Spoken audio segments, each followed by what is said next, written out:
This is my 2007 Suzuki DR650.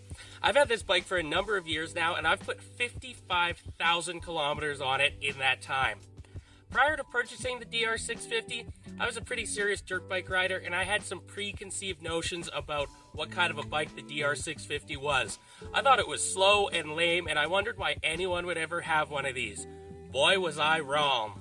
I have since come to appreciate just how good these bikes are in all sorts of conditions, and I'm now of the opinion that it's quite possibly one of the greatest bikes of all time. Stay tuned for this review, and I'm going to be explaining just why I feel that way.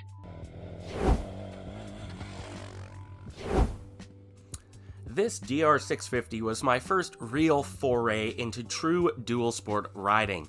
I'd previously owned a street-legal Husaberg 570, and although it was otherworldly in the dirt, I quickly grew tired of its awful road manners. This led me towards looking for a bike that was still dirt-capable, but was comfortable on the street. I had a few bikes in mind, and what really brought me to the DR650 was honestly its price. I bought this 2007 DR650 bone stock with 3,300 kilometers on it for 3,000 Canadian dollars. A bargain. I'd read all the reviews online about the Suzuki, so I thought the stock suspension was going to be unusable and the power quite anemic. I was pleasantly surprised by the stock DR's performance both on the dirt and on the road. A lot of this can be attributed to its specifications. The DR was originally released in 1985 as the DR600, becoming a 650 in 1990 and being updated again in 1996 to become the bike we know today. Very few changes have taken place since then, so this information will apply to all DRs 96 on. The 650 has a seat height of 34.8 inches or 33 inches when lowered, which can be done using existing parts on the bike.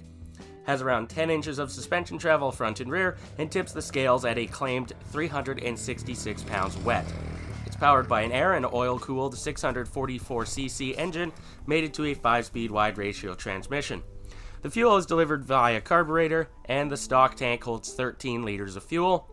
The DR650 makes an unremarkable 36-ish horsepower stock at about 5,500 RPM, and a more remarkable 32 foot-pounds of torque at an astonishingly low 4,500 RPM. The torque curve is relatively flat, resulting in a very usable power band. It's important to remember the low RPM that the peak horsepower is generated at, and the high torque specs of this bike when comparing it to other bikes. For example, I previously owned an older KTM 350 XCFW, which on paper makes a similar amount of horsepower at about 35. However, it generated it at 8,800 RPM and only produced 22 foot-pounds of torque, resulting in a very different power curve, and of the two, the DR has much more usable power. In terms of technology, the DR doesn't have much. All of the lighting is halogen, and it has an analog speedometer and very basic dash lights. No ABS or safety features are present here. Off-road, the DR is very enjoyable to ride, both on dirt roads and on more technical terrain. The stock suspension, however, is very soft and can sometimes struggle with larger hits at high speed, when loaded with camping gear, or with larger riders. With that said, the stock suspension isn't as bad as the internet would have you believe. It's perfectly workable. However, if you do feel the desire to upgrade, there are many options out there. The power is incredibly easy to use off-road. It makes so much torque that you can often just roll onto the throttle in situations where on other bikes, you would have to gear down and do some serious clutch work. The heavier weight is both an advantage and disadvantage off-road. It's obviously a disadvantage in that it takes more work to throw the bike around, especially when compared to the lighter bikes. It is, however, an advantage in the way that the weight helps the bike stick to the ground and avoid getting bounced around in rough terrain. I've had no complaints about the 5-speed gearbox off-road. I typically ride in first, second, and third on the dirt, and have played around with my sprockets a wee bit. I'll talk a little bit more about what I've done to this bike later on in the video. For a true dual sport, where the DR650 really shines is on the street. It has enough power to easily cruise at 120 kilometers an hour without feeling like it's revved out or working too hard. At that speed, it also has enough left in the tank to actually pull off overtaking maneuvers. This is not something that can be said for some of the smaller dual sports. I'm looking at you, CRF 300L. The DR650 is also heavy enough that it doesn't get blown around on the highway like the smaller dual sports. This is especially important if you're riding on a freeway or anywhere where there's some wind.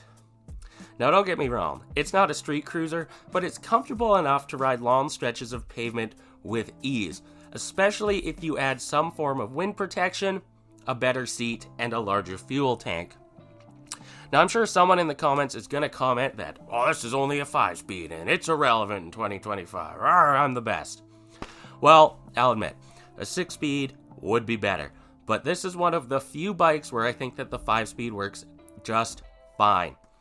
The gears are well spaced, and I almost never find myself in a spot where I feel as though I can't find the right gear. I often don't even shift into 5th gear until I'm well above 90 kilometers an hour with the stock gearing, so it's awesome on the highway. Don't let anyone tell you otherwise. Even those guys in the comments, who are going to tell us anyways. Reliability has always been a strong suit on the DR650. It's not to say it doesn't ever break. It's a bike.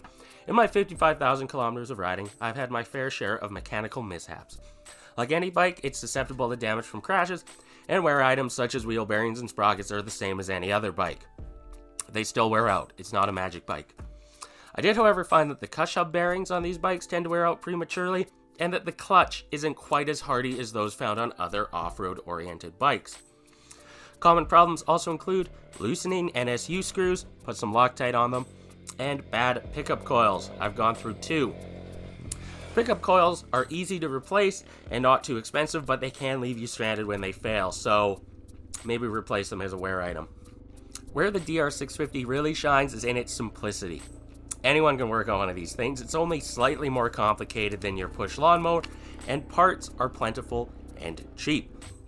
Because it's been unchanged for so long, someone who goes out and buys, say, a 25-year-old used DR650 will still be able to buy every single part brand new OEM from Suzuki if they needed to. Try that with a 25-year-old KTM. It's just not going to happen. Some of the earlier DR650s had problems with the starter gear and leaky base gaskets, so look out for those if you're buying one from the 90s or very early 2000s. Some riders may be turned off by the carburetor on this bike as they feel it's complicated and antiquated. I wouldn't worry about it. It works fine, it's reliable, it's not complicated to fix, and the bike cold starts just fine. You just might have to let it warm up a little bit. Overall, the 650 is quite reliable, and any of the issues that it does have are well documented with lots of support available to fix them. It also has outstanding aftermarket support, not only for replacement parts, but also for aftermarket accessories, which is something people love to do on DR650s. It is quite possibly one of the most modifiable bikes ever produced, with riders often modifying them for better street performance, better dirt performance, or just all-around better performance. Many riders don't even ride them in their stock form, and I would advise against that. I rode mine stock for a while before deciding what I really wanted to spend my money on in terms of modifications.